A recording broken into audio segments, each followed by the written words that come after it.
welcome to the literary event of the year here in Flint, the 1997 Julia Moore Poetry Festival. We are here tonight because of two events that took place in 1876. Frankly, 1876 was not a good year for at least two Michiganians. General George Armstrong Custer suffered the slings and arrows, yea, even the war clubs, lances, and tomahawks of outrageous fortune when he led the 7th Cavalry into the Valley of the Little Bighorn.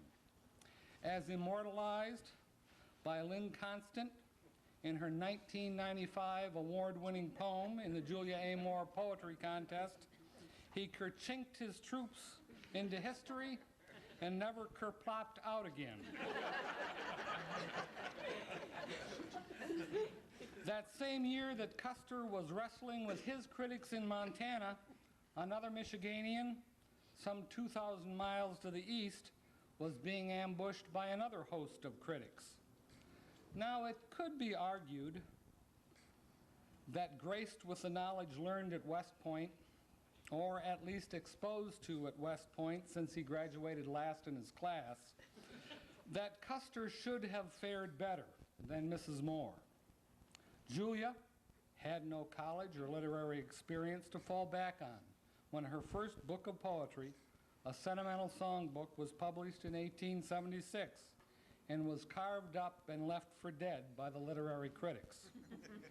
The wife of a poor Kent County farmer, her book of poetry paid homage to untimely deaths, tragic deaths, noble deaths, unfortunate deaths, accidental deaths, sudden deaths, slow deaths, heroic deaths, not so heroic deaths, multiple deaths, lonely deaths, unexpected deaths, deaths great, and as I said, deaths not so great, and was only enlivened only occasionally by odes to famous men and not so famous cities, and in one notable instance, a moving tribute to a lawn game. When reviewing the books, the critics likened it to the death of poetry itself. But in all these deaths, there was a saving grace. Secular, I might add, but a saving grace. The poems were funny. Unintentionally so, but funny. People laughed until they cried. Mark Twain was so taken with the sweet singer of Michigan's book of poetry that he kept Moore's book of poetry with him wherever he traveled, and it could often be found on the nightstand next to his bed, because when he couldn't sleep at night, he would pick up Julia's book, read it, laugh, and find sleep. When he wrote Huckleberry Finn, he honored his favorite poet by creating a character, Emmeline Grangerford, that was loosely based on Julia and included a parody of Julia's in the book, which was called An Ode to Stephen Dowling Bott's Deceased. And that, ladies and gentlemen, after a long bout of beating around the bush, is the inspiration for the Julia A. Moore Poetry Parody Contest. But as any experienced Julia A. Moore festival goer knows, there is some recitation and speechifying to sit through before we get to the high point of the evening, that is the reading of the poems of the finalists and declaring the winner in the poetry contest. Now, no Julia A. Moore Poetry Festival would be complete or kosher without a sampling of Julia's deft mastery of the poetic muse. It is my distinct pleasure to present to you a person who over the last 4 years has read more Julia A. Moore poetry aloud, in public, and to an attentive audience than any other person in the world, and holds second place behind only Julia herself for the identical feat in both this world and the next. Ladies and gentlemen, please welcome Julia Moore's alter ego from the Flint Youth Theater, Linda Moxam.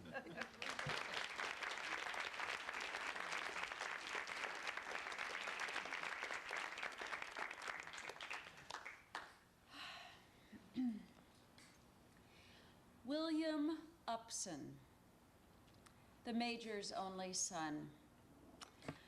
Come, all good people, far and near. Oh, come and see what you can hear. It's of a young man, true and brave, who is now sleeping in his grave.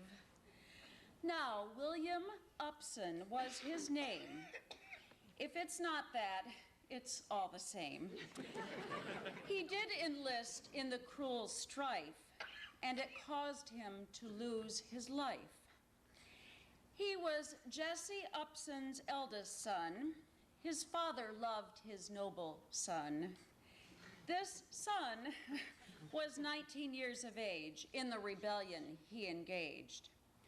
His father said that he might go, but his dear mother said no. Stay at home, dear Billy, she said. But oh, she could not turn his head, for go he would and go he did. He would not do as his mother bid, for he went away down south, there, where he could not have his mother's care. He went to Nashville, Tennessee. There his kind friends he could not see. He died among strangers far away. They knew not where his body lay. He was taken sick and lived 4 weeks, and oh, how his parents weep. But now they must in sorrow mourn. Billy has gone to his heaven home. If his mother could have seen her son, for she loved him, her darling one, if she could have heard his dying prayer, it would ease her heart till she met him there. It would relieved his mother's heart to have seen her son from this world depart and hear his noble words of love as he left this world for that above. It will relieve his mother's heart that her son is laid in our graveyard. Now she knows that his grave is near. She will not shed so many tears. She knows not that it was her son. His coffin could not be opened. It might be someone in his place, for she could not see his noble face. He enrolled in 1863, the next day after Christmas Eve. He died in 1864, 23rd of March, as I was told.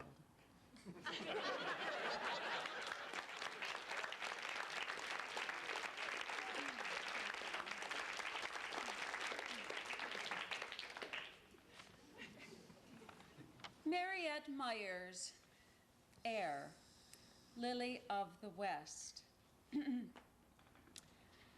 Come, all you sympathizing friends, wherever you may be, I pray you pay attention and listen unto me. For it's of a fair young lady, she died, she went to rest. She was called handsome Mariette, the lily of the West. Her name was Mariette Myers, and her age I do not know. Her cheeks were red as roses, her eyes were black as sloes. She was loved by all surrounding friends, and some that loved her best.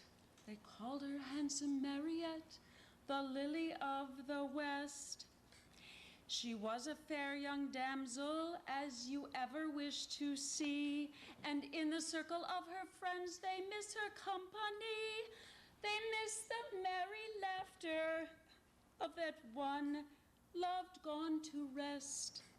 They called her handsome Mariette, the lily of the West. She was before the looking glass, poor girl, her hair to comb. She was taken blind, she nearly fell, she only gave a moan. Her friends, they caught her in their arms and laid her down to rest. She was the handsome Mariette, the lily of the West. She was far away from home, and her dear mother had come. to see her darling daughter, her dear loving one. She left a true lover, a lover with the rest, that loved this handsome Mariette, the lily of the West. She was buried on her wedding day, these words a friend gave. Her lover went as a mourner to her grave. His name was Forrest Dilly, a young man over west. He loved the handsome Mariette, the lily of the West.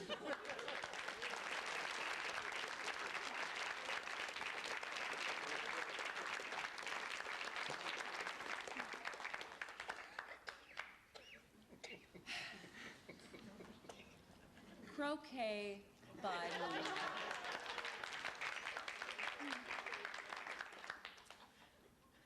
On a moonlight evening in the month of May, a number of people were playing at croquet. They mingled together, the bashful with the gay, and had a pleasant time and chat while playing at croquet.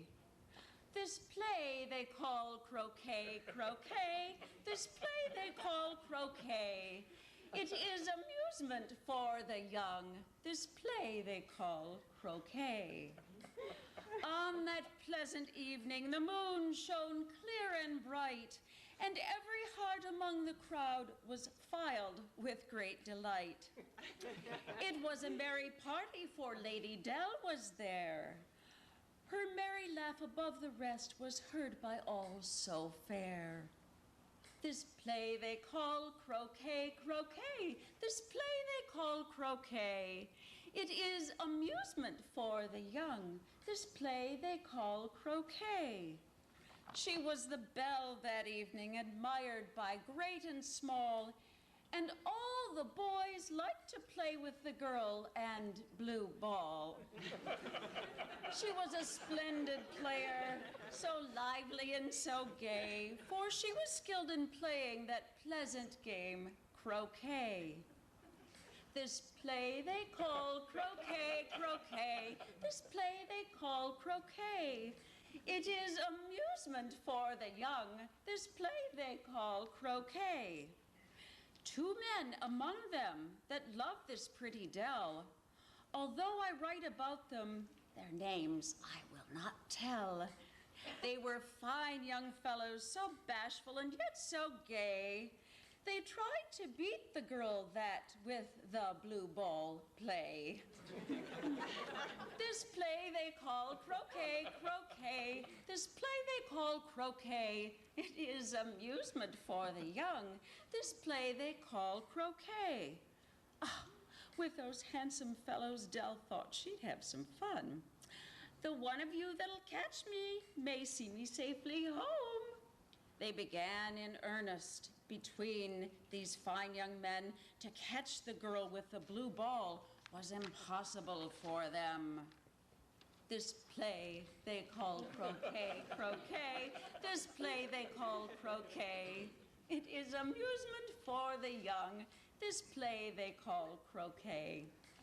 She went around the playground so full of life and gay, she left them at the farther arch, so she beat them at croquet. It was late that evening, and as I went away, I know not how they came out in that pleasant game croquet. This play they call croquet, croquet. This play they call croquet. It is amusement for the young. This play they call croquet. So, croquet by moonlight is pleasant, as you see, for business cares were laid aside in that little company. So, playing at croquet, croquet. So, playing at croquet, it is amusement for the young folks. This play of croquet. This play they call croquet, croquet. This play they call croquet. It is amusement for the young. This Croquet.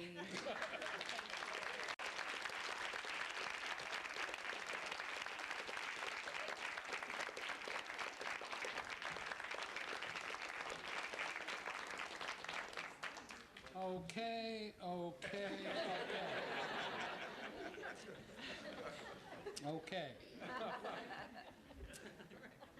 Okay. Thank you, Linda. You're Marvelous welcome, job. Tom. At this time, it is only appropriate to treat you to Mark Twain's caricature of Julia and his parody of the sweet singer of Michigan's poetry, which served, of course, as the inspiration for this contest. In an attempt to keep the parodied and the parodier in the same family, so to speak, we have asked Guy Moxam, stockbroker, part-time actor, and playwright, to favor us with an appropriate reading from Huckleberry Finn.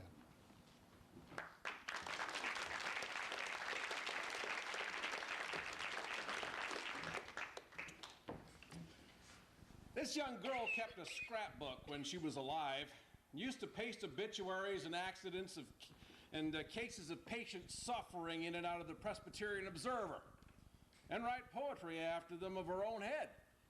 It was very good poetry. This is what she wrote about a boy by the name of Stephen Dowling Box. Ode to Stephen Dowling Box, deceased.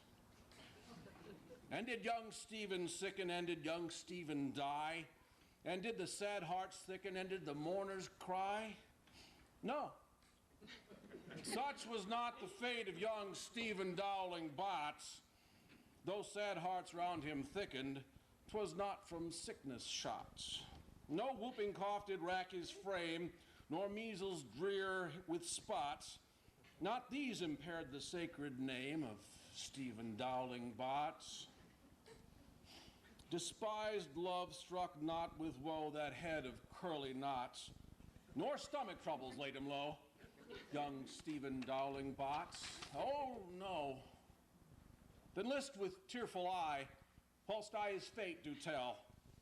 His soul from this cold world fly by falling down a well. They got him out, they emptied him. Alas, it was too late. His spirit was gone to sport aloft in the realms of the good and great. Now, if Emmeline Grangerford could make poetry like that before she was 14, there ain't no telling what she could have done by and by. Buck said she could rattle off poetry like nothing. She didn't even have to stop to think. He said she would slap down a line, and if she couldn't find out anything to rhyme with it, she would just go ahead and scratch it out and slap down another one and go ahead. She weren't particular.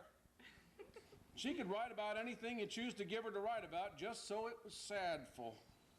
Every time a man died, or a woman died, or a child died, she would be on hand with her tribute before he was cold. She called them tributes. The neighbor said it was the doctor first, then Emmeline, then the undertaker. Undertaker never got in ahead of Emmeline but once. And then she hung fire in a rhyme for the dead person's name, which was Whistler. She weren't the same after that. She never complained, but she kind of pined away and did not live long. Poor thing. Many's the time I made myself go up to the little room that used to be hers and get out her poor old scrapbook and read in it when her pictures began aggravating me and I'd soured on her a little. I liked all that family, dead ones and all, and weren't going to let anything come between us. Poor Emmeline made poetry about all the dead people when she was alive, and it didn't seem right there weren't nobody to make some about her now that she was gone.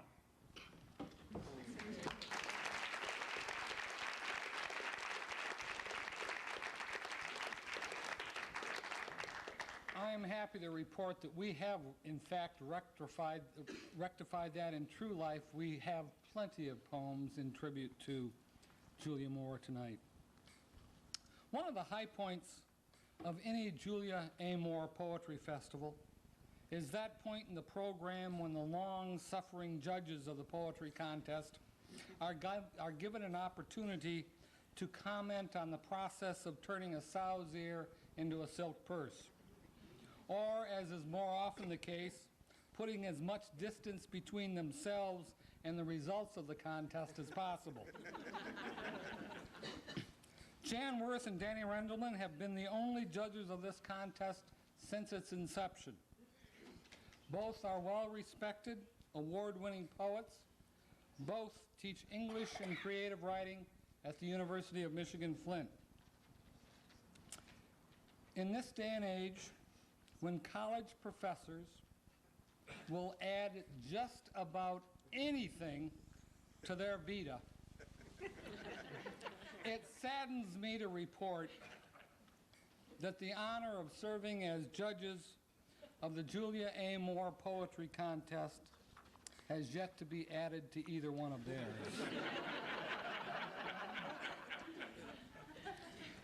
The first disclaimer will be presented by Jan Worth, who will then be followed by Jan's co-judge and husband, Danny Rendelman.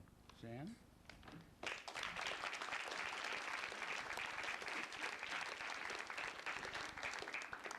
Good evening. My father, long the authority figure in my family, was not a particularly humorous man. Perhaps powerful people never are. Maybe people in thrall to power can't afford to laugh about it. Nevertheless, the occasion of his death this spring at 89 set off one of the most rambunctious and disgraceful episodes of joke-telling in my family's history. It was perverse. Nestled into a hotel together for a week, the most time we had spent together in years, my brother and sister-in-law, my niece and nephew, my sister and my husband and I told every joke we thought we could get away with. We told the one about the case of reverse digestion, the one about the monkey who ate the cue ball, the one about the nun kidnapped by a gorilla. We told the one about the desert rat and a donkey. We told dirty jokes about parrots, chickens, sheep, and schnauzers. We told 24 "this guy walked into a bar" jokes.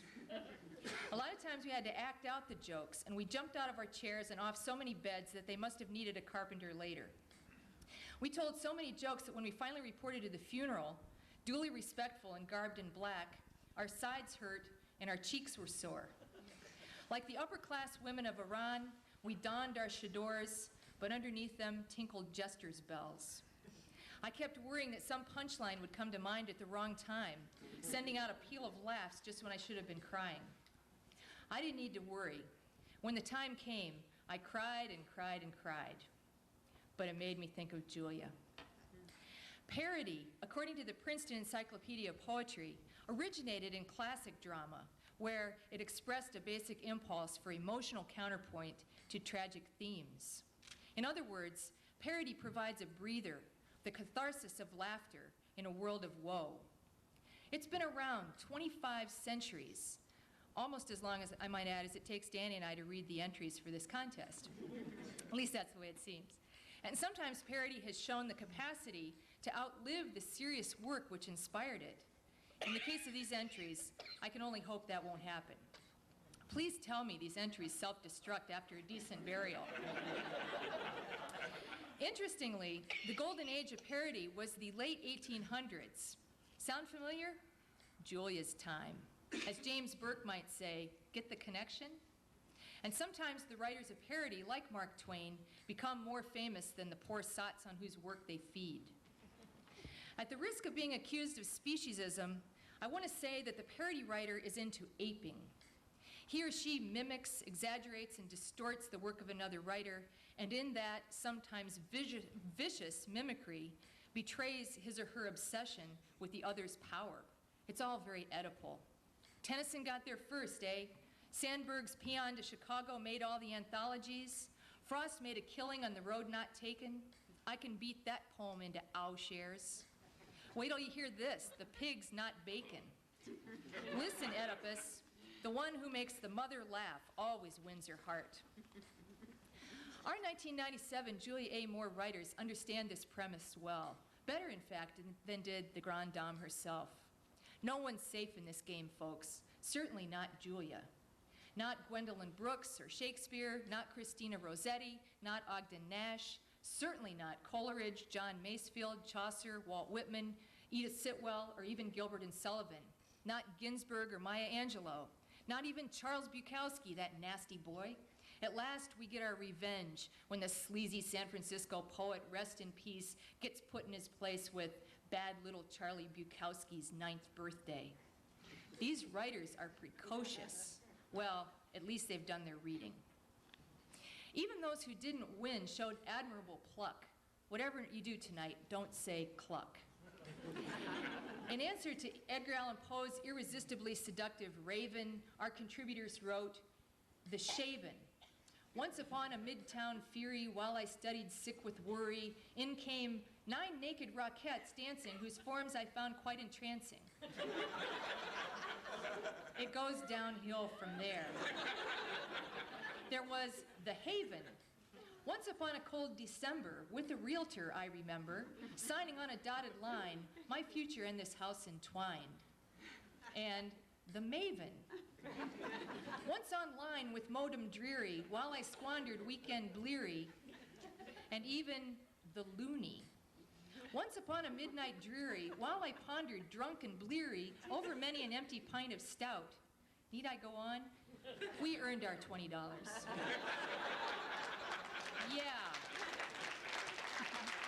Poor Robert Frost. Now the old curmudgeon gets his comeuppance, a suitable mauling of the stuff we had to memorize. Poor chap. Listen. Stopping by Woods on the way to the landfill. Whose woods these are, I think I know. He probably has a lot of dough. He will not see me stopping here to do this thing that's kind of low. My weary truck must think it queer, etc., etc. Or the related, hurrying by a toxic waste dump on a summer morning. Whose toxic waste dump this is, I think I know. His home is in a penthouse, though. He will not see me run past here because I do not wish to glow. My little lungs, my little lungs must think it queer. Or the techie, stopping by most any evening. Whose disc these are, I think I know. The files have been encrypted, though. You will not see me hacking in to see what you wrote or where you've been. My Pentium must think it queer. Well, you get the picture. Still, you know, we always get contributions from those stolid sorts who just want to enter, gosh darn it, and they'll be scrawling smelly odes till Armageddon, regardless of the stakes. I mean, even if Tom spends real money on a nice trophy some year, they don't care. They just do it to be bad. And to them, I have to quote one of the most awful ones we got this year. I mean it, this is awful, Mr. Jones. With major apologies to Emily Dickinson. Hope is the one with feathers who works at Deja Vu and wishing she were someone else, lap dances just for you.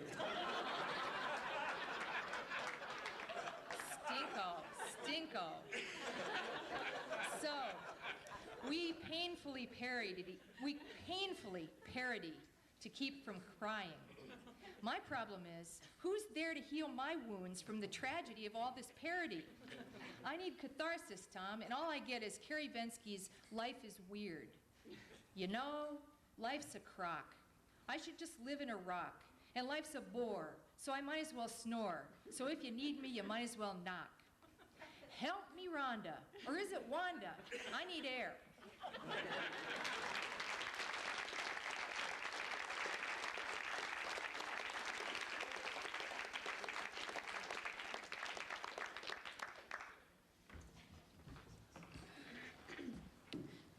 Thank you, Tom. Thank all of you for being here tonight. I will attempt to be brief. While it is all very well that we meet each year at this time to once again celebrate, nay, canonize once again Julia A. Moore, in thanks for all the poetry she has passed down to us, we would be negligent, nay, criminal, to not honor some of her comrades in arms who also trounced through the Elysian fields of verse. While, yes, she is the acknowledged queen of something vaguely resembling poetry, I would be remiss were I not to hearken back to yesteryear and memorialize others who, well, laid down their gauntlets or at least their pantaloons for the muse. Time does not allow me, nor good taste prompt, nor dictate, nor provide me with adequate small arms cover to place laurels upon all the fevered and tormented brows who deserve them, or more likely deserve a good willow branch across their fevered and tormented backsides. But some, my friends, deserve more than to be swept aside into the dustbin of poesy. For instance, Leonard Perzer, all glory to his name. Mr. Perzer, too, was associated with the struggling pioneer town of Grand Rapids. Born into simplicity, he grew from being a simple baby to being a simple boy, pre-adolescent, adolescent, post-adolescent, etc., to finally become a simple man. Simple in his wants, simple in his piety, his dress, and, yes, simple in neural synapses. This did not stop him or sway him from reaching for a star. No, sir. In addition to his full-time job as manure shovel salesman, he carved a niche for himself as college lecturer, sonneteer, and early Amway representative. Unfortunately, nothing much of his work has survived to this day, thanks in part to his contemporaries who decided being forced to accept half-baked lectures at the junior college on fertilizer scoops, half-baked pyramid schemes, and fully baked sonnets was just too much to take. So only this one scrap of a sonnet remains upon which his tenuous reputation rests. I quote it in full. Unintelligible, unintelligible, barn, something, something, heifer, heifer, heifer, expletive deleted, consarnate, and isn't the garden doing well this year, Agatha? Brief, yes. Totally opaque, certainly. Of no value, no doubt, but pithy. And it makes his collected works very affordable. A second poet I would like to introduce to you is Agatha Twitchell. Yes, the very same Agatha Leonard was addressing in his poem. At least we assume so. For you see, every other woman in Grand Rapids at the time was named Agatha, or Mabel, or Gertrude. None of these Bambis or Stephanies or Ashleys up with which we have to put today for those plain folk. Imagine, if you will, looking down into the homemade bulrush bassinet just after the midwife was done hosing down the cabin and saying, "Oh, isn't she a darling? What a lovely child. Let's call her Bertha." But I digress. Agatha Goosestep was her name. All glory to it. Teutonic in bearing, fragile of jaw, insensitive to her surroundings, large of femur.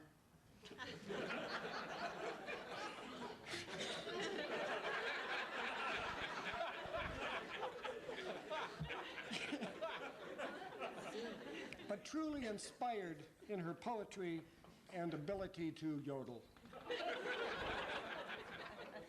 While she and Leonard never quite saw fit to tie the knot, as they used to say, much to the chagrin of Grand Rapids, Kalamazoo, Chagrin Falls, and all towns in between, it is safe to say they were soulmates as they used to say, a love that transcended civil prescriptions, earthly decency, and laws about consensual relations between cousins. But I digress. In contrast to Leonard's opus that would barely fill the space of a fortune cookie fortune, Agatha, who somehow escaped the ire of her contemporaries by never uttering a word to anyone, left us with a veritable library of poetry, 1 million or so poems, to be exact. The only problem, however, is that they are all but a few, a precious few, written in Urdu, scholars believe, or some other language based on pure gibberish, much like that spoken by college freshmen. I could attempt an extemporaneous translation of one of her many quirky but odd hieroglyphic elegies, but Tom's not paying me enough. So we will have to make do, alas, with this short but brief haiku. The garden you mentioned got that way because of the manure, Leonard.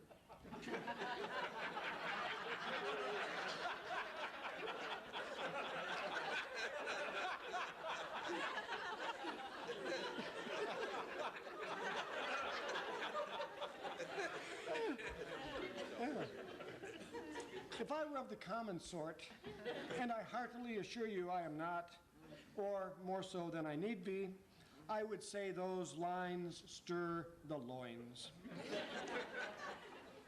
You might disagree, but that's your choice. You paid a lot of money to be here tonight. No, you didn't. Never mind. You get in free, you have no choice.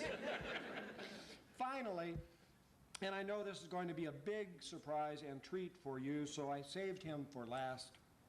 Leonard and Agatha's dog. I know, you're going to scoff and titter. Pause for scoffing and tittering. But it's really, really true. Did I mention that Leonard was a channeler? No, probably not, but he was.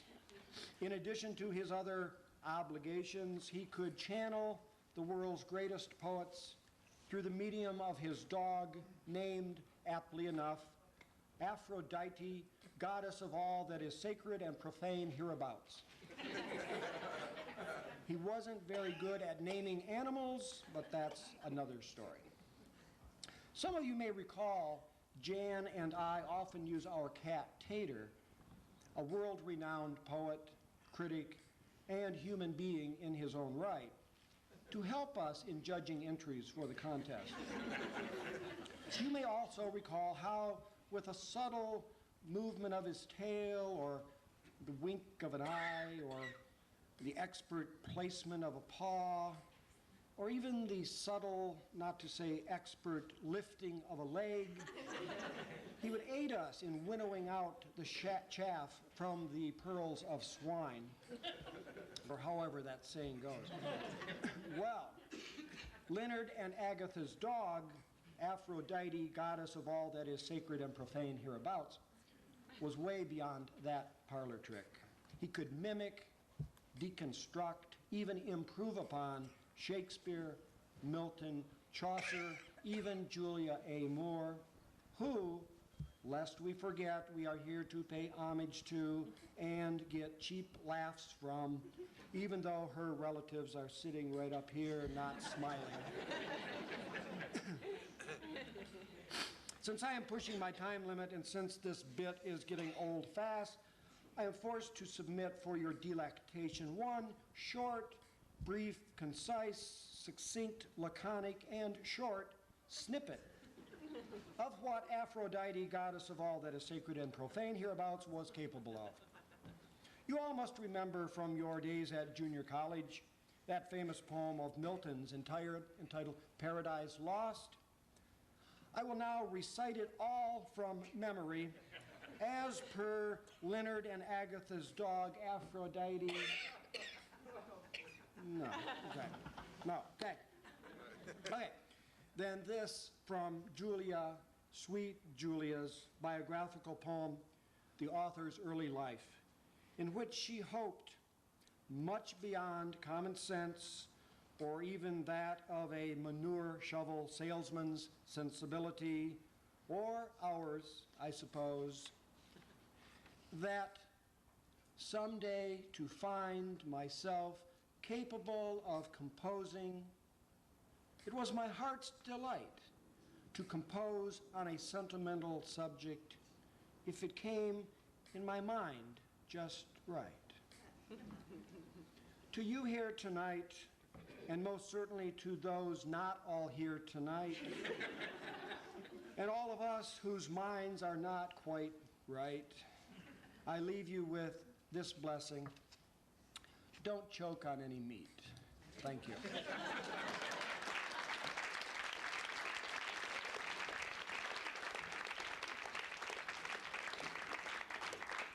You see what 5 years of judging a poetry contest can do to people?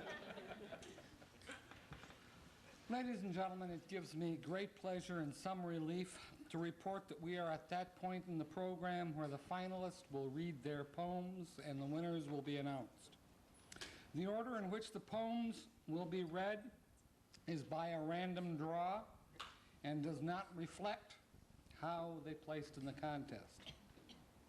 The first poem to be read is a parody of Frost's The Road Not Taken, entitled The Pig's Not Bacon,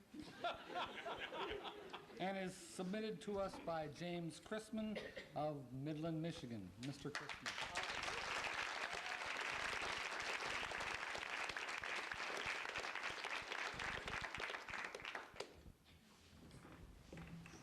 It's a true embarrassment to be here.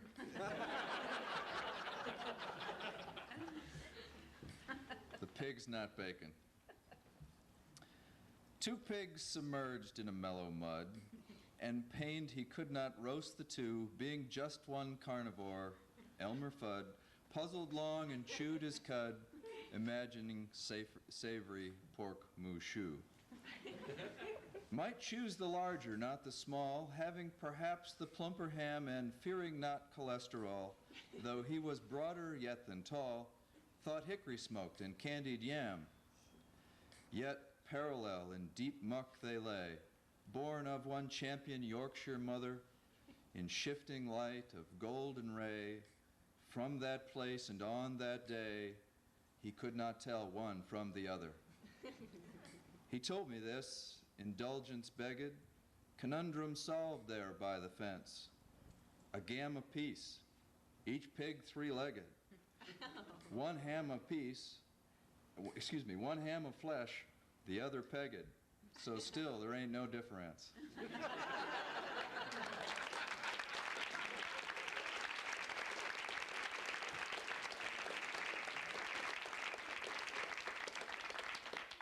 The next poem comes from a veteran of the Julia A. Moore Poetry Contest. I think she has submitted a poem and placed either as a finalist or as an honorable mention in every year that this contest has existed. And last year, she was the second place finisher. Please welcome Ann Eby from Alma, Michigan. The title of her poem is Of Fame Denied.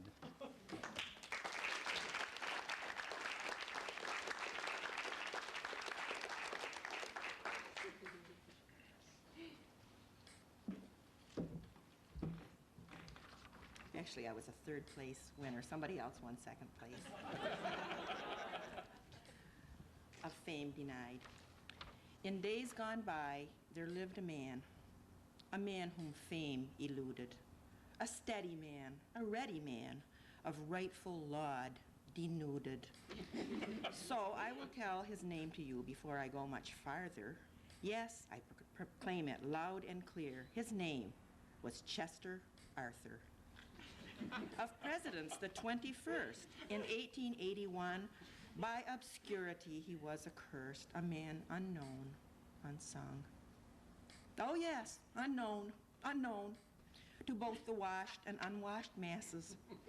His name is hardly mentioned in American history classes.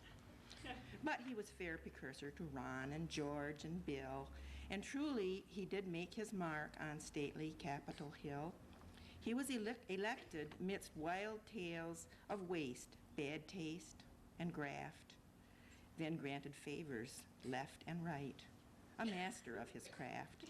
Not perhaps as great he was as Abe or George or Teddy, yet to serve himself and country well, the man was always ready.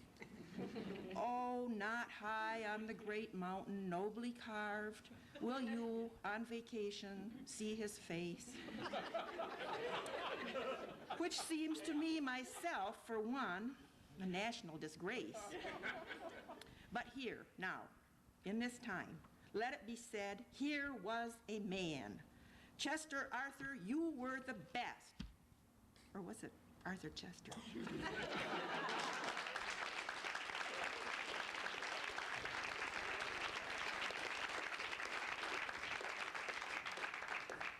Those of you who are sitting near Ann Eby will notice that when I called her name, she's flipping through poems. You might as well get used to this. You're going to be seeing a lot of her tonight. She submitted 3 poems to this contest. Every last one of them made the finals.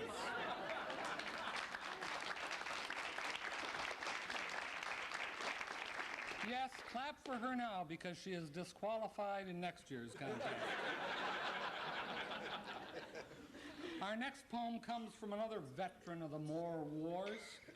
Dean Nicolai of Jackson, Michigan will read his north of the border poem, Death in Canada.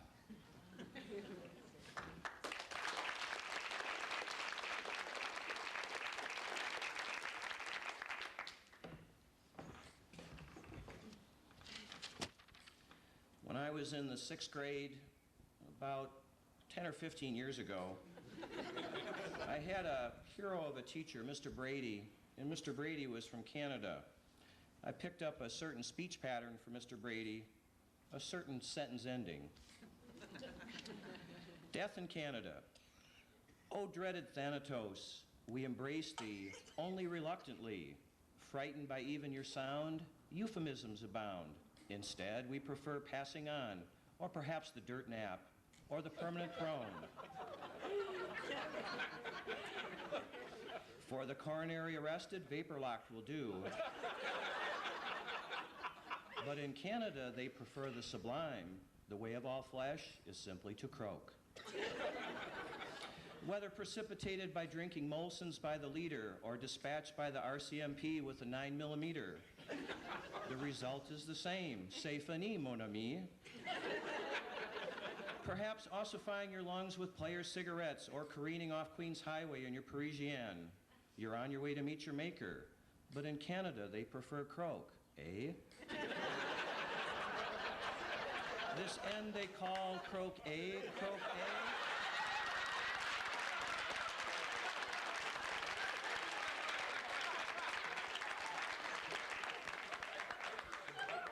Your turn. This end they call croquet. It is trepidation for the old. This end they call croquet. And in Quebec one hears c'est l'amour, while in Calgary a bovine kick from the stampede. The result is the same. You're headed for the last roundup. In Montreal it's a puck between the eyes, or sliced in half by an engine of the CNR. You're on your way to the happy hunting ground. But in Canada, they prefer croquet. This end they call croquet, croquet. This end they call croquet. It is trepidation for the old. This end they call croquet. When the grim reaper comes reaping along, he'll be singing his song, drop dead, you expiring head. But I digress.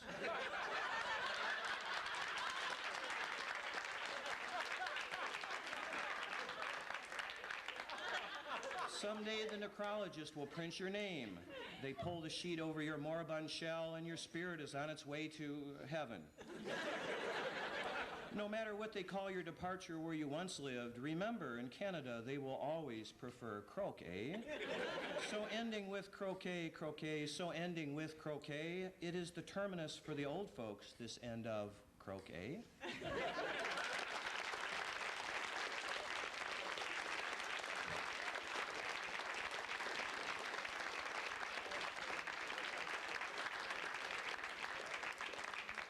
Oh, the way the mind of a poet works, huh? The fourth poem is to be read by Joyce Peck Plummer. The title of the poem is Ann Arbor, a parody of Sandburg's Chicago. Joyce Peck Plummer happens to be from Ann Arbor, and I am proud to say a retired librarian, and even prouder to say a retired librarian from Flint Public Library. Joyce, the stage is yours.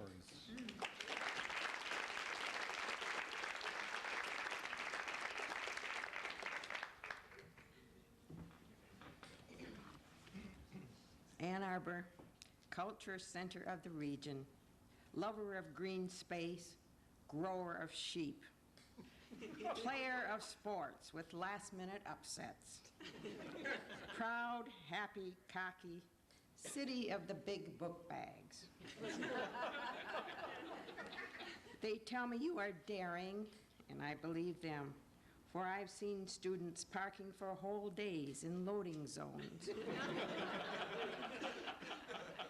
And they tell me you are health fanatics, and I answer, yes, I have seen folk climb 20 stair flights before going to exercise class. And they tell me you are independent, and my reply is, each hash bash reveals men and women standing for the freedom to get stoned.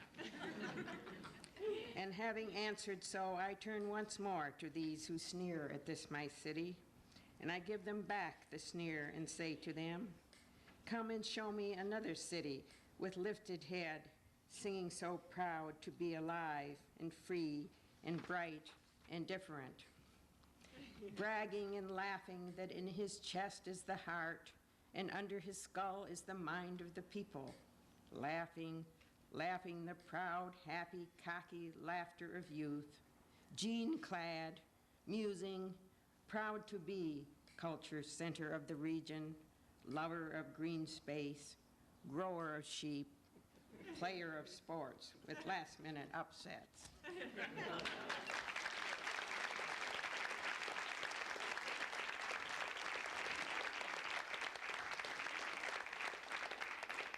Shall we stand and sing Hail to the Victors Valiant? The fifth poem was submitted by Nick Perini of Ypsilanti. It is entitled Her Poor Son of 12. I'll leave it to you to figure out which poet he is parodying. Mr. Perini?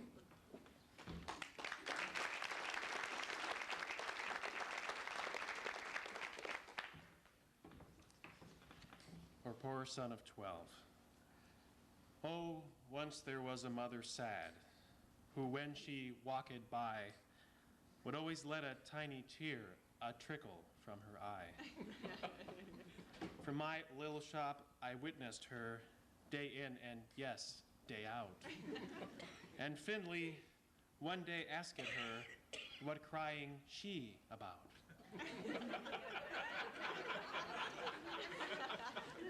She turned to me and looked at me, and her long face dropped.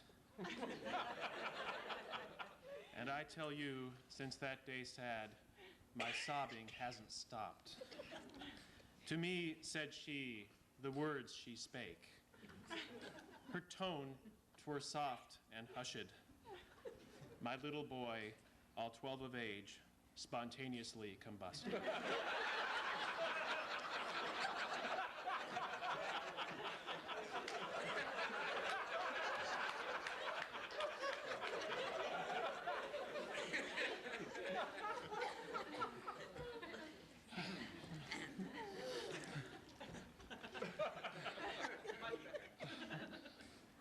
Was his 12ed birthday day, a day much like today, and he was playing little games, what little boys do play. 'Twas Scrabble, cribbage, Monopoly, all spread all round as flowers. A social, loving, appy lad, he'd play alone for hours. 'Twere money betted in these games, and always he came first.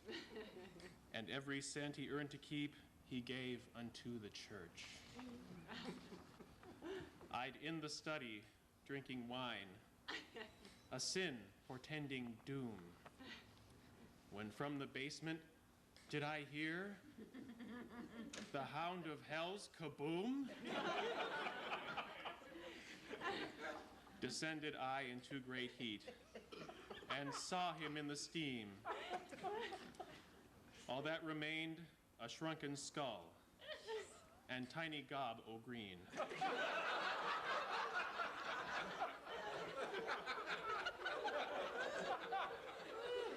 You should have seen him. Eyes of red and cheeks all pale and russet. And now my strapping babe of 12 spontaneously combusted. And into arms of mine faint she, and in my arms she died. And then and there I buried her, right by her good son's side. And so, dear Lord, with sobs we sing, may to your grace be trusted all Christian souls, especially those spontaneously combusted.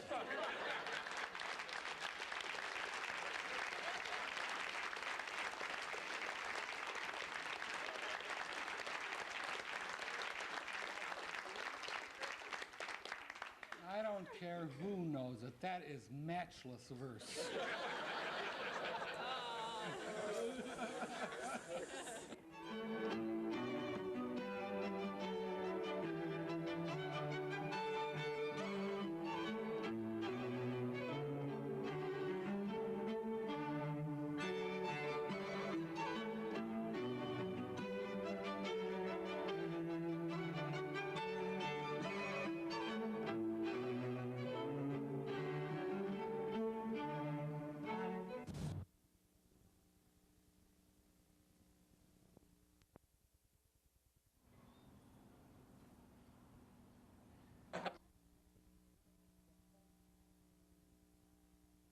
Now, as sometimes happens, poets are unable or unwilling to read their own works or even come to the library to see them read, and they ask us to find a suitable substitute reader. We take this responsibility seriously. What's needed is someone who can treat the subject seriously without minding that the audience will laugh at what is being read. Someone who, even in the most extreme cases, will be able to handle derision, scoffing from the audience with aplomb, and continue to read what everyone else thinks is drivel. We have found that the people who best meet the above qualifications are those who predict and report on Michigan's weather.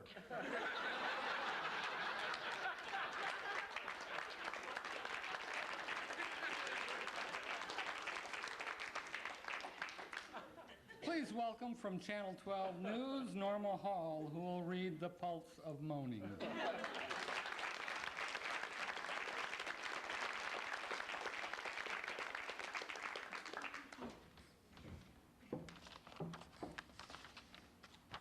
The Pulse of Moaning.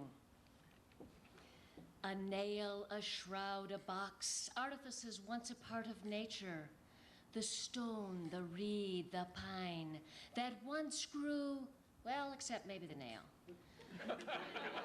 Strong in our land's heart, any life they had, well, two of the three, now transformed into a coffin. The nail whistles, you may hammer me, you may countersink me, but I will hold you safe forever. Down in the heart of the land, a grave plays a piper's tune, sirens singing us on to our final bed.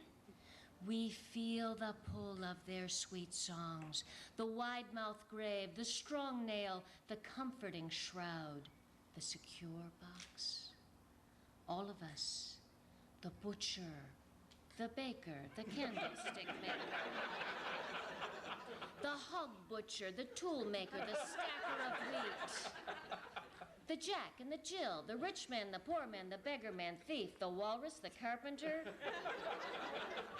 the bozo, the geek, the Oedipus, the Rex, the rover, the shadow, the nose, the lug nut, the asparagus, the hypotenuse, and the jabberwock. We all end up in the dirt. We all end up becoming dirt, with the nail, the shroud, and the box.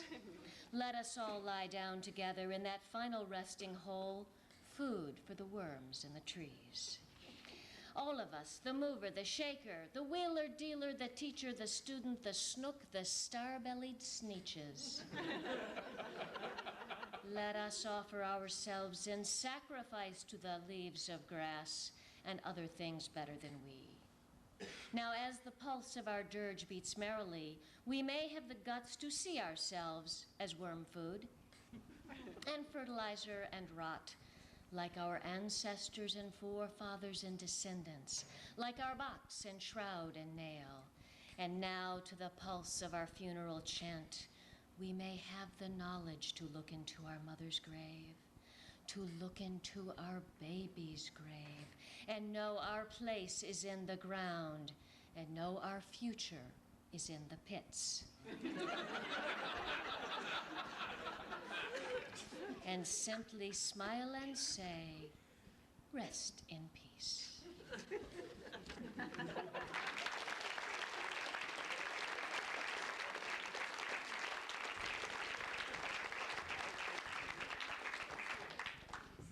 Thank you, Norma. That was wonderful. Our next poem is entitled Bowl and is a parody of Ginsberg's Howl. Now, rather than for me to try and explain why the poet E.Z. Jones is unable to be at the podium tonight to read this composition, let me read this letter that I received a few days ago. Dear Tom, I am writing to you on behalf of E.Z. Jones. E.Z. is unable to write at the present time due to the consequences of an unfortunate accident with a baler being used to mow Mott Park. Parentheses, I understand as the Flint Parks Department is somewhat behind schedule for mowing, and this approach was utilized in order to benefit the police mounted patrol as well as to maintain the parks, into parentheses, but I digress. And we all do that a lot this evening, by the way. Easy wanted his son Serendipity to read the finalist poem, but this wish also will not be able to reach fulfillment, as Serendipity has been detained by uniformed governmental officers until such time as the little issue of possession of controlled substances can be cleared up. Obviously, Serendipity needs to run into a baler, too. I have contacted the Poetry Department at the University of Michigan, Flint, and have secured the services of a volunteer who will read the bowl for Easy. I have no idea who that is. I hope they're in the audience. Yes.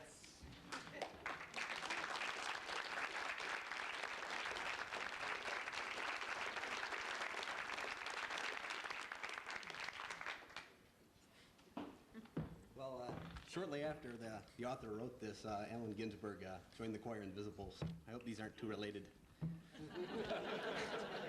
Bowl for Gary Cece. I saw the best arms of my generation destroyed by stepladder finals, tiresome, tedious, and long, where fifth must beat fourth, must beat third, must beat second, must beat first. Brill-cream kegglers aching for an opportunity to approach perfection by stringing 12 strikes together, consecutively, one after another, who dwell within meccas of APBA dreams of Buzz Fazio, of Dick Weber, of achieving Eddie Lubanesque proportions, who perfected their craft in so many smoky alleys in Detroit, in St. Louis, in Cleveland, in Dayton, or anywhere in Indiana, whose shoes of multicolored red and green hues amid disinfectant scent of rental cubicles, shoes different right from left, a pair but not a pair, one for sliding and one for sticking, who's garbed in alias clothing with nickname over Chesterfielded pocket, with employer on the rear in garish synthetic Dacron or rayon, who store their belongings in kindergarten lockers large enough only for a carry-all bag, shoes ball as they bowl, smoke, bowl, drink, bowl on into the semi-darkness of twilight doubles, who cry, incomprehensible double, turkey, beer frame, who's buying? To one another in some half-forgotten litany as they strike, spare, and finally split into the night beyond and home, Black solidities of alleys and snack food vending, of hardwood, rubber, and automatic pin setters. Mashed fingered pin boys of yesteryear, nowhere to be found. With absolute gutter of the Poet's Alley, all that remains of the bouffant-haired ladies of the lanes, the Tuesday morning scratch singles league. What sphinx of cement block construction and lounge open 24 hours, stretched long their arms and ate up their free time with family and life outside the lanes? Brunswick, tedium, AMF, hot dog and a draft. Children rolling multicolored lightweight spheres, women in pink or gold or lavender with babies screaming in daycare. Brunswick, the industry leader, whose scotch doubles are on Saturday night, alternating male and female until the line between is blurred. They ruin their rotator cuffs, hurling Brunswick at the pins, hoping for a strike when the head pin's blood red, a door prize there for the winning. Gary CC, I'm with you with the Cannonball, where you're carrying a higher average. I'm with you with the Cannonball, where you must feel at home. No, not the 710 anything, but the 710. I'm with you at the Cannonball, where you compete in the absolute Friday night classic of actual scoring. No handicap, no sandbagging. May the best bowler take home the loot. I'm with you at the Cannonball, where they roll on the Brooklyn side, who says lefties have an advantage. I, on rhyming, pun away the competition.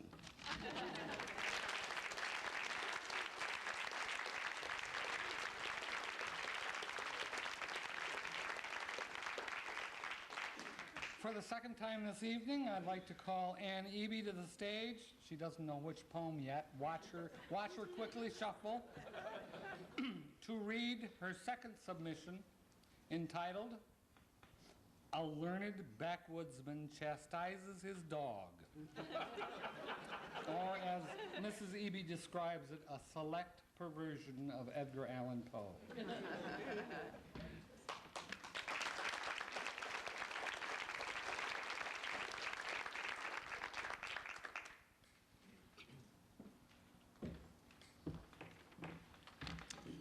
I don't know how this happened.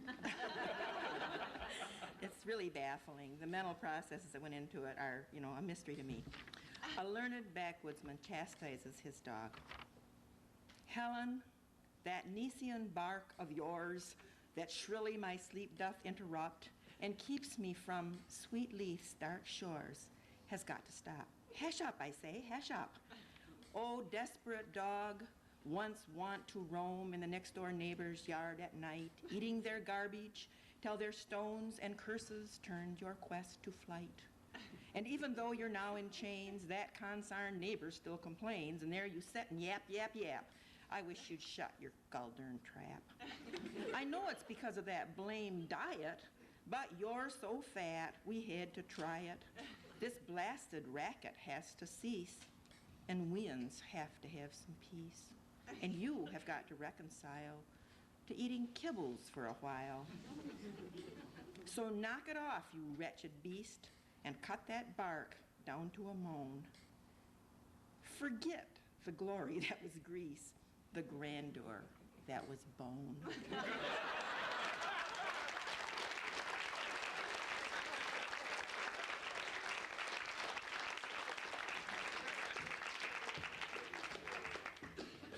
Everybody who's ever been to one of these poetry readings before knows that eventually, sometime in the evening, it's just going to go to the dogs. Money back if you don't like it. The next poem is also by a poet who placed more than one poem in the finals. Mr. James Crissman of Midland will once again come to the podium to toss a pitchfork full of verse at us entitled The Composting of Sam McGee.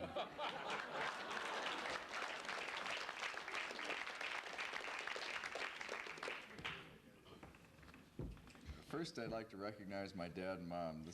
That's them right here. My dad read this poem to me as a kid, and it turns out my wife's father did the same up in Canada someplace, unbeknownst to me, about the same time. I don't know if that has anything to do with the way circles turn, but this is with warm and damp apologies to Robert Service. There are strange things done in the name of fun by the McGees who toil for horses, and steaming excrement heaped high is a testament to the digestion of herbivorses. But in the wintry cold, the story told that is surely the most vile was that night on the marge of the icy barnyard, Sam burrowed into the pile. It was 40 below and the pipes was froze when the stallion felt the thirst, and 20 more nags would need body bags if they didn't get water first. The sky was clear, but the winds blew fear when the mares began to kick. The pipe was deep down in that froze solid ground, so Sammy got his pick. Sam swang it strong and hard and long as he toiled in that hole most dismal. He was over his head and feeling near dead when he struck his last baptismal. He'd shattered the pipe with a mighty swipe, and it showered the icy cave, and as the water sprayed, in fear he prayed, for he'd dug his own muddy grave. His sweat turned cold as the liquid rolled slowly up and round his knees. He fought like the gipper as it crept up his zipper. And he felt his cojones would freeze.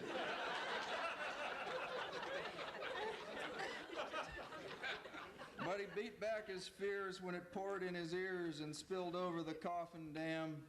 And from the flooded crypt like a seal he slipped, and onto high ground he swam. And he wanted to dance, but the ice in his pants got stiffer than Saturday night. Though as they was stiffening, his nose was a-sniffin' the answer to his plight. The curling blue steam seemed like a sweet dream as he crawled toward the hot compost. It might be stinky, but I'll bet my winky, inside it's warm as toast.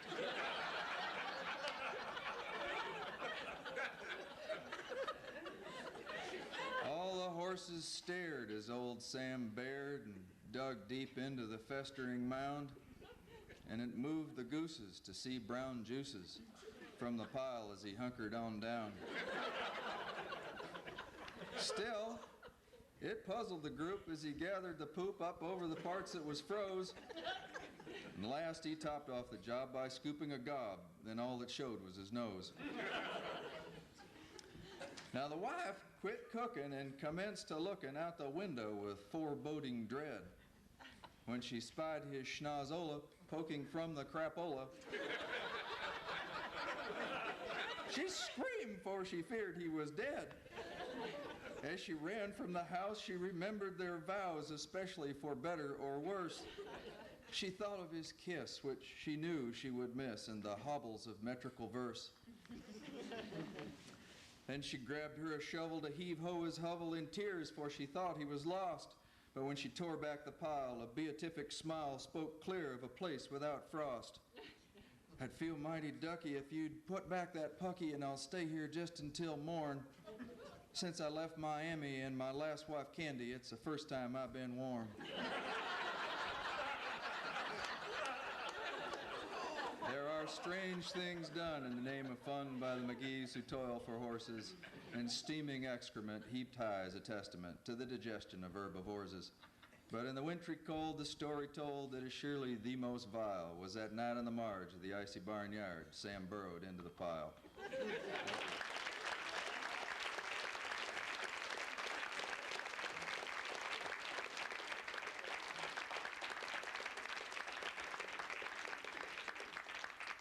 I think that poem proves that there is a very fine line of distinction between an ode and odeur. Our next poem comes from Don Wilkie, who was driven all the way down here from Marquette, Michigan to read it. It is entitled The Lamb, Revised 2.0, and is a parody of William Blake's The Lamb. Mr. Wilkie?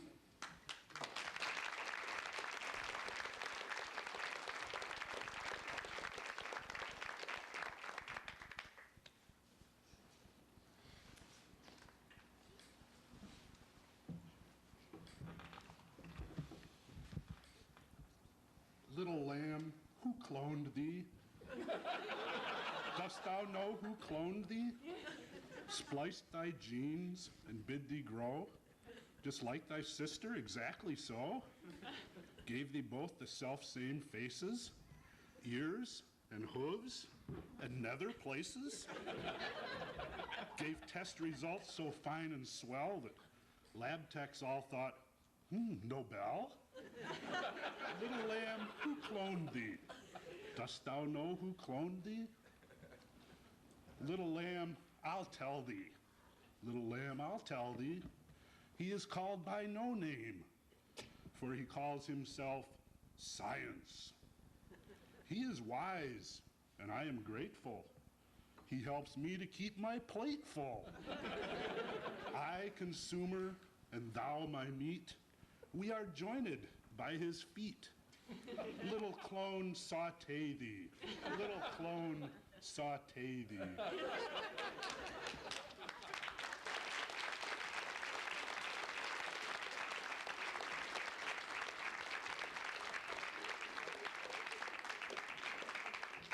Our next entry is from James Drenard, who sent in an entry all the way from Portland, Oregon, and it got to the finals, and for some reason he did not think it was worth a bus ticket to get here. So once again, we will have Norma Hall come to the podium and read Poor, Poor Julia A. Moore.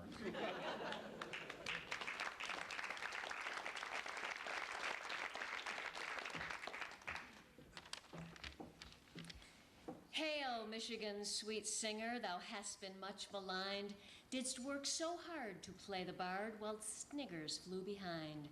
Thy gruesome sensibility, 'twas far above the swine who clasped their sides and spit and cried at every other line. Morbidity misunderstood should be thy life's one-liner. Thy muse's themes required extremes, thy thanks the brand sub-minor. Immortal scribbler, tarnished star, small-minded, nasty tongues defame thee with the ugly outright lie that awful was thy middle name.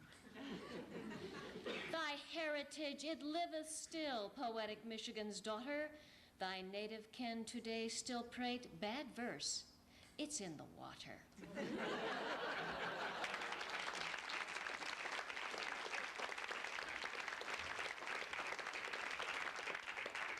Well, Ann Evie does not have to rustle through papers to figure out which poem she's going to read this time. There's only one left. I'll call her to the podium to read her third poem. It is a parody of Tennyson's Maud. It's called Stay Out of the Garden, Maud.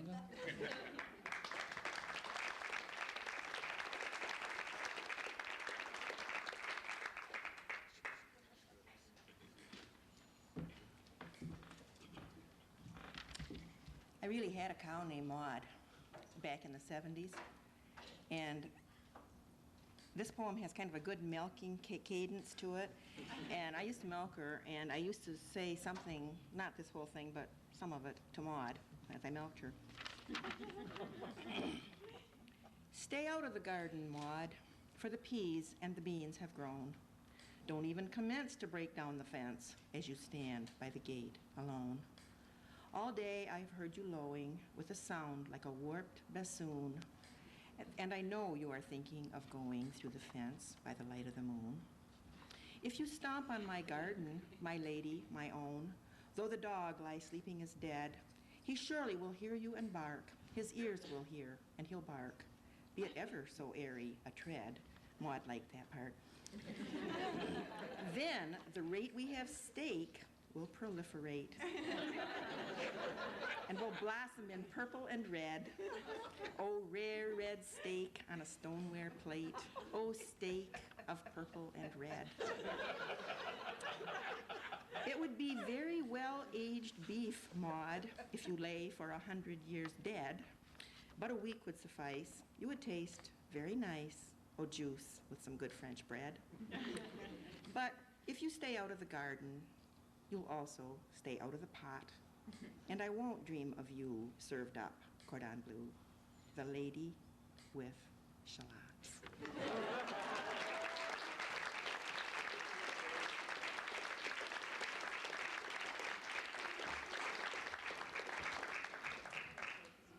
Our last finalist comes...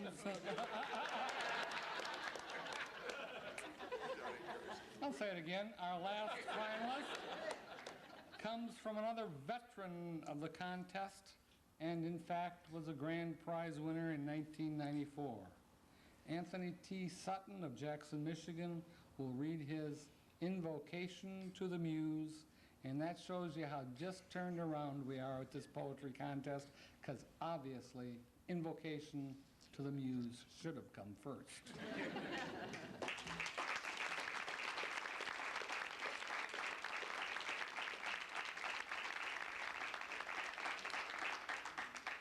Keep applauding. It's okay. I like it. Very good.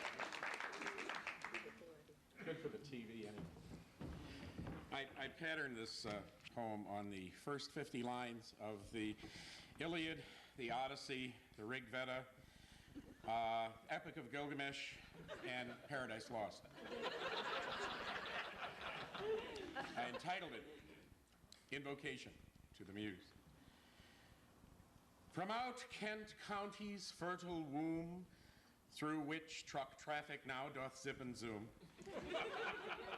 from out the ancient farmer's dirt, where drowsy crows doth keep alert, sing, oh dimpled darling, dead but still alive, in poets' brains who do your verbs revive each springtime at the Flint Library, in memory of great Julia, their literary fairy.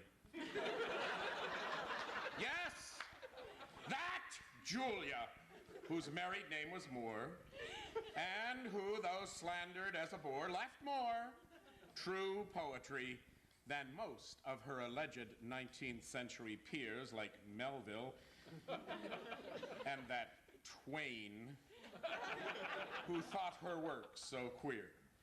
Yes, poetry, I say, which cheers the heart and bowels and causes tears to soil some real absorbent towels. For it is full of strife and strum, of death's dark clamp which strikes us numb, of innocence destroyed too soon, and stony tombs lit by the silvery moon. Oh, sing from lips bejeweled and smart, from out your probably enlarged heart, enshrined in heaving bosoms too, and templed in a portly shape which lesser lights abused, since local diet clubs hadn't yet been formed.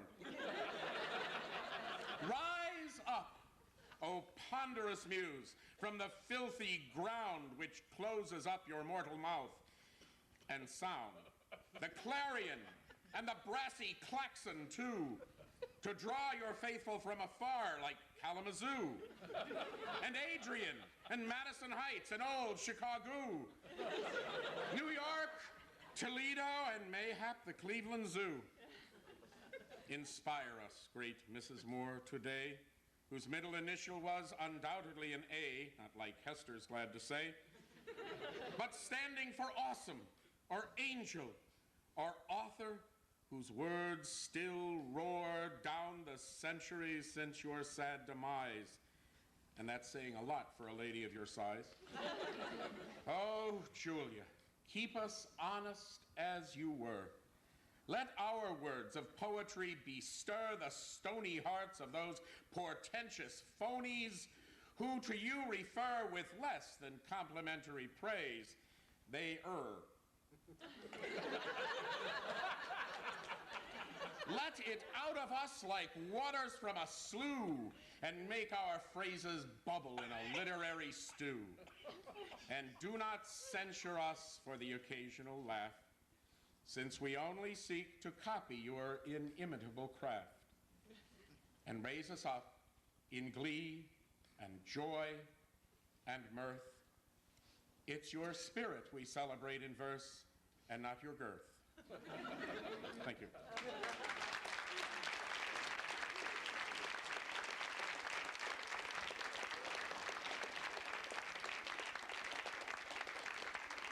That is all the poems from from all the finalists. I was saying before this program ever began that I felt that this, our 5th year, probably was the best ever, and I would like you to give all of the finalists one more hand.